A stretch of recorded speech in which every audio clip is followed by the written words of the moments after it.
people's lives are. Well, it was good that it got us involved, and I liked that it was acted out to us. You just see, how it actually is, in black and white. There's no mistaking it.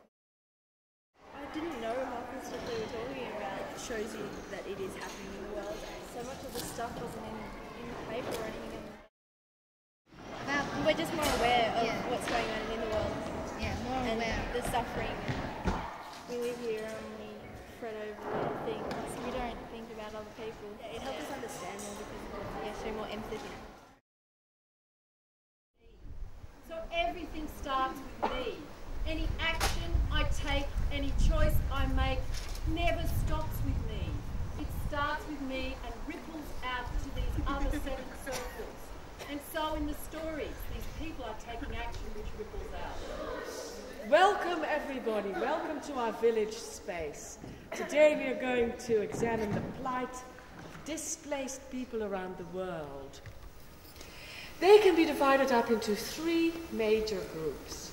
Firstly, refugees. Secondly, asylum seekers, people who have left their country and have applied for permission to live in another country as refugee. The third group are the internally displaced persons, or IDPs for short. A visitor for detainee 2607, stage 2. Rejected. On what ground? I'm a nobody. A nobody. I'm stateless. I think immigration wants to deport me. I'm scared, Jenny. I'm scared. While they wait for the application to be decided upon, they are mostly kept in detention centres, like Villawood Detention Centre and Baxter Detention Centre here in Australia. Have you appealed against the tribunal's decision? I can't. I've got no lawyer or money. Anyway, I think immigration wants to deport me. I'm scared, Jenny. I'm scared. East Timor, a tiny nation northwest of Darwin and separated from us by the Timor Sea. Most of the people there are fishermen and farmers, and they are dirt poor. When I sing this song, I feel the hardships of my people, even though I wasn't there. Even though I wasn't there, when a Japanese soldier stood over my grandpa, ready to strike with a samurai sword, my auntie down on her knees and praying, he wasn't a traitor, never uttered a word, save being Australians. Why should we be told what's the democracy to have? We already have our own. We've always had a collective way of life. We should find our own way, based on our own traditions.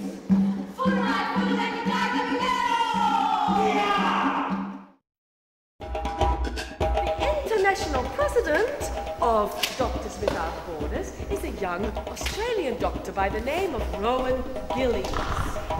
What would you say to young people in Australia about how to respond to the suffering in the world? It's a very good question.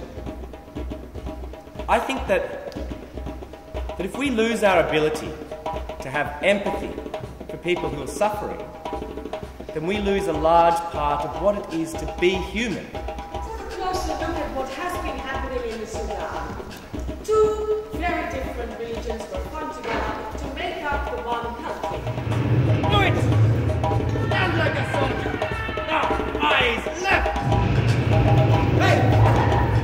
Pick up one! Stand up! And educate them.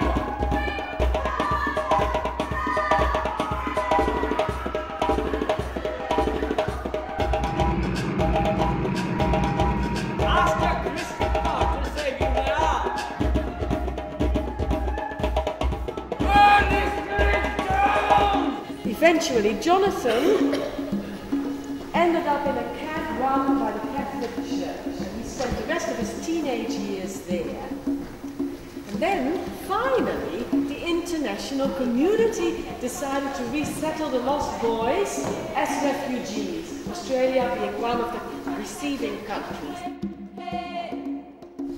Now, 40 years ago, an American nun and 4 sisters went to the fringe of the Amazon rainforest to set up a convent in a place called Paran. They went there in response to a call from Pope John XXIII for more service in Latin America. They belong to the Sisters of Notre Dame de l'Amour.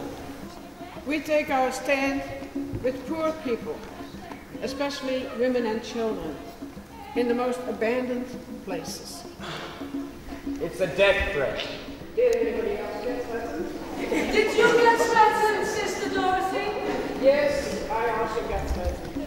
Blessed are the peacemakers, for them will be called the children of God.